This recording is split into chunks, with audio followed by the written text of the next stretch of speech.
जय श्री श्याम देवाय नमः।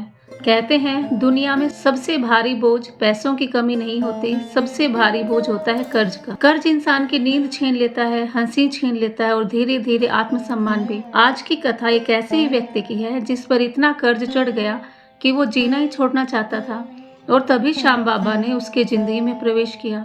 खाटू के पास एक कस्बा था, वहाँ गोपाल रहता था।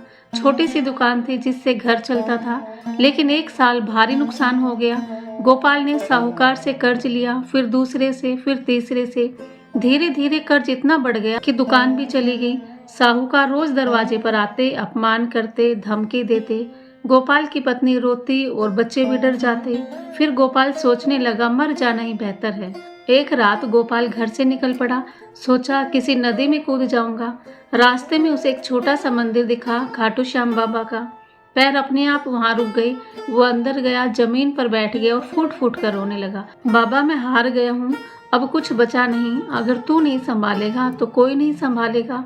उसी रात सपने में एक साधु आया। साधु बोला, बेटा, अगर तुझे सच में मुक्ति चाहिए तो कल फाल्गुन में मेरे लिए भंडारा करना। गोपाल बोला, मेरे पास खुद खाने को नहीं, भंडारा कैसे करूं? साधु मुस्कुराया और बोला, बस विश्वास रख। सुबह गोपाल ने घर में बचा आखिरी अनाज लिया और मंदिर में भंडारा कर दिया। पत्नी बोली, अब हम क्या खाएंगे? गोपाल ने कहा, आज श्याम बाबा का ही भरोसा है। उसी दिन दोपहर में एक सेठ दुकान पर आया और बोला, मुझे तुम्हारी दुकान किराए पर चाहिए। और उसने एडवांस में इतने पैसे दे दिए कि गोपाल का आधा कर्ज उतर गया। फिर अगले हफ्ते पुराना ग्राहक लौटा और रुके हुए पैसे दिए। 3 महीने में पूरा कर्ज खत्म हो गया। उसी रात वही साधु फिर सपने में आया। तेज प्रकाश हुआ। वे स्वयं श्री श्याम बाबा थे। गोपाल आज भी कहता है, बाबा ने मुझे पैसे नहीं दिए, उन्होंने मुझे हिम्मत दी, और जब हिम्मत आ जाती है तो रास्ते खुद ब खुद बन जाते हैं। आज गोपाल हर साल फाल्गुन में सबसे बड़ा भंडारा करता है। कर्ज पैसे का नहीं, मन का होता है। जिस दिन इंसान पूरी तरह टूट जाता है, उसी दिन भगवान पूरी तरह जुड़ जाते हैं।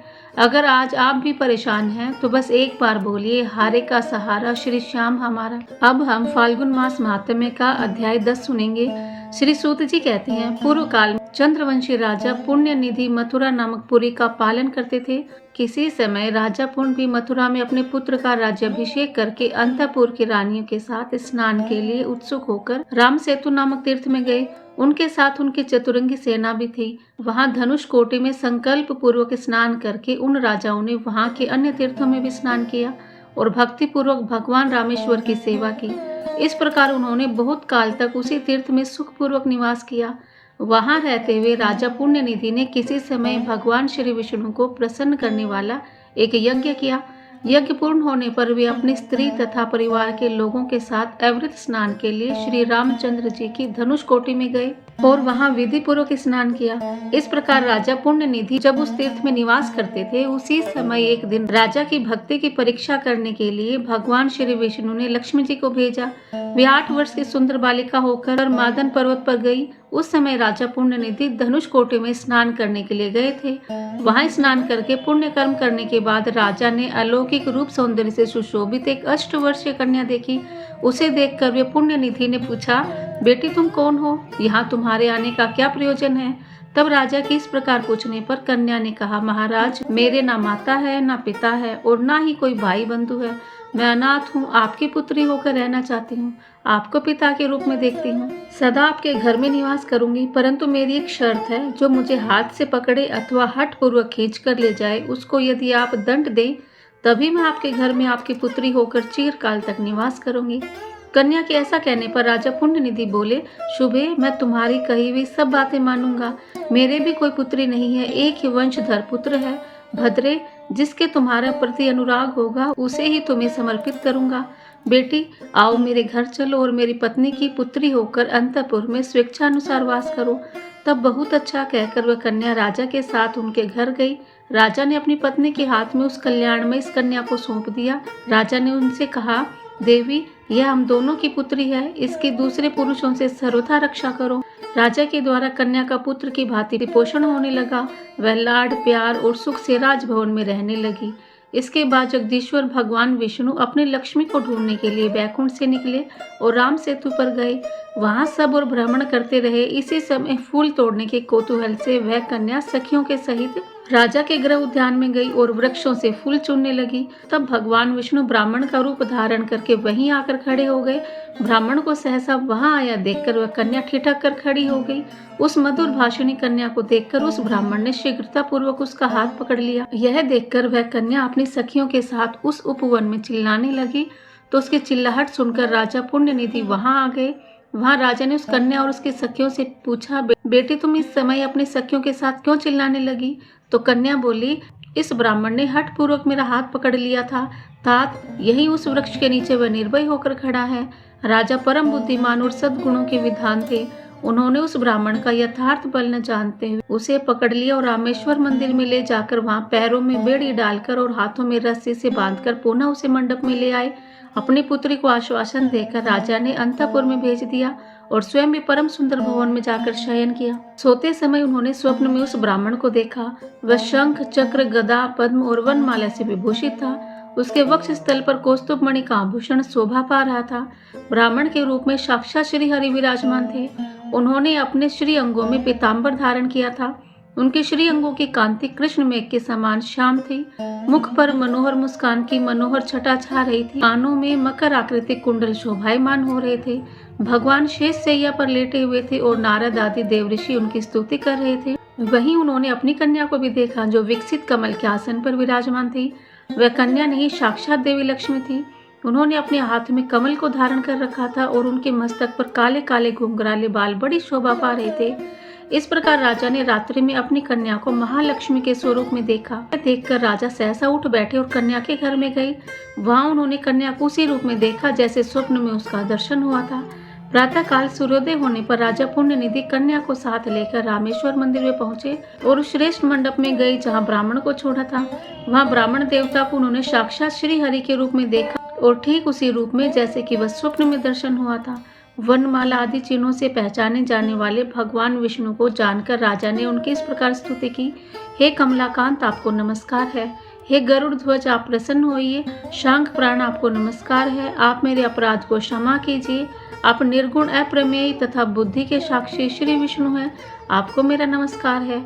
हे कृपा मूर्ति आपके लिए नमस्कार है। मधुसूदन आप मेरा यह अपराध क्षमा कीजिए। इस प्रकार श्री महाविष्णु की स्तुति करके राजा पुण्यनिधि ने संपूर्ण जीवों की जननी श्री लक्ष्मी जी का भी स्तवन किया। संपूर्ण जगत को धारण करने वाली देवी आपको नमस्कार है। आप भगवान विष्णु के वक्ष स्थल में निवास करने वाली हैं। आपको मेरा नमस्कार है। समुद्र से प्रकट हुई हरिप्रिया महालक्ष्मी आपको नमस्कार है। आप ही सिद्धि, पुष्टि, स्वधा, स्वाहा, संध्या, प्रभा, धात्री, भूति, श्रद्धा, मेधा और सरस्वती हैं। आपको बारंबार नमस्कार है।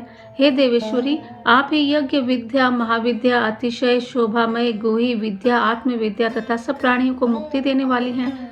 आपको नमस्कार है। संसार की रक्षा करने वाली जगदम्बिके आप अपनी दया दृष्टि से मेरी रक्षा करें।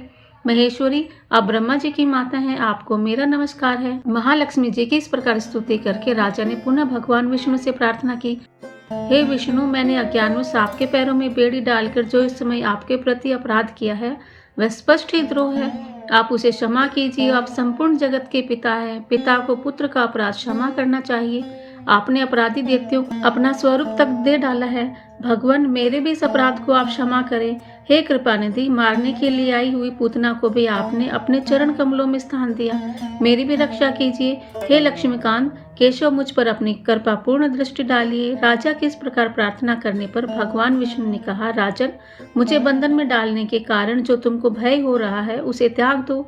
तुमने इस तीर्थ में मेरी प्रसन्नता के लिए यज्ञ किया है, अतः तुम मेरे प्रिय भक्त हो। शत्रु दमन मैं भक्तों के अपराध सदैव क्षमा करता हूँ। तुम्हारी भक्ति जानने के लिए मेरी ही प्रेरणा से मेरी प्रिय लक्ष्मी तुम्हारे घर आई थी और तुमने इनका भली भांति संरक्षण किया है, अतः मैं तुम पर बहुत संतुष्ट हूँ। संसार में जो पुरुष मेरी स्वरूपा भूता इन महालक्ष्मी में भक्ति रखता है वह मेरा भक्त कहलाता है और जो इनसे विमुख है वह मेरा द्वेष पात्र माना गया है। तुमने भक्ति पूर्वक इनका पूजन किया है, अतः तुम्हारे द्वारा मेरी भी पूजा संपन्न हो गई। क्योंकि यह लक्ष्मी मुझसे अभिन्न है इसलिए तुमने मेरा अपराध नहीं पूजन ही किया है। मेरी स्वरूप भूता लक्ष्मी संपूर्ण जगत की माता तथा वेदिता रूप है उनकी रक्षा करते हुए जो तुमने मुझे बंधन में डाला है वह मुझे अत्यंत, यह लक्ष्मी वास्तव में तुम्हारी पुत्री है। भगवान विष्णु के ऐसा कहने के बाद लक्ष्मी जी ने भी कहा, राजन, तुमने अपने घर में मेरी रक्षा की, इससे मैं तुम पर बहुत प्रसन्न हूँ। तुम्हारी भक्ति का शोधन करने के लिए ही मैं और भगवान दोनों यहाँ आए हैं। तुम्हारे मन संयम, रूप, योग और भक्ति भाव से हमें बड़ी प्रसन्नता हुई है। हम दोनों की कृपा से तुम्हें सदा सुख की प्राप्ति होगी। हमारे चरणों में तुम्हारी अविचल भक्ति बनी रहेगी और देहावसान होने पर तुम्हें पुनरावृत्ति रहेगी। मेरा सायुज्य मोक्ष प्राप्त होगा।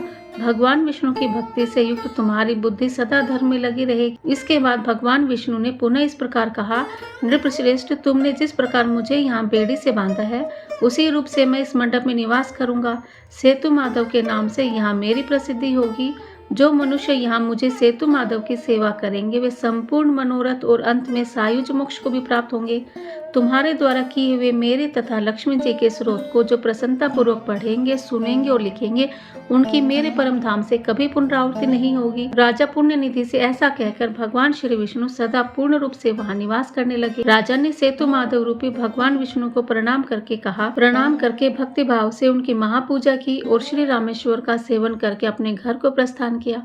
मथुरा में उन्होंने अपने पुत्र को राजा बना दिया और स्वयं जीवन भर उस परम उत्तम सेतु तीर्थ में निवास किया। देह अवसान होने पर राजा ने मोक्ष प्राप्त कर लिया और उनकी पत्नी विद्यावती भी उन्हीं के साथ मृत्यु को प्राप्त हुई। उस पतिव्रता ने पति के साथ उत्तम गति प्राप्त कर ली। जो सेतु तीर्थ में भक्ति पूर्वक प्रतिदिन सेतु माधव का दर्शन करते हैं उनकी कभी पुनरावृत्ति नहीं होती। जो सेतु तीर्थ की रेणुका लेकर गंगा जी में डालता है वह मृत्यु के बाद भगवान विष्णु के वैकुंठ धाम में निवास करता है। जो गंगा जी का जल लाकर भगवान रामेश्वर को स्नान कराता है और सेतु तीर्थ में रखता है वह निश्चय ही पर ब्रह्मा को प्राप्त होता है। हे ब्राह्मणों, इस प्रकार तुमसे भगवान सेतु माधव की महिमा का वर्णन किया। ऋषि मुनियों से इस प्रकार कहकर श्री सूत जी महाराज कुछ क्षणों के लिए वन हुआ। फाल्गुन मास महात्म्य की कथा 10 यही समाप्त होती है। जय बोलो श्री विष्णु भगवान की जय।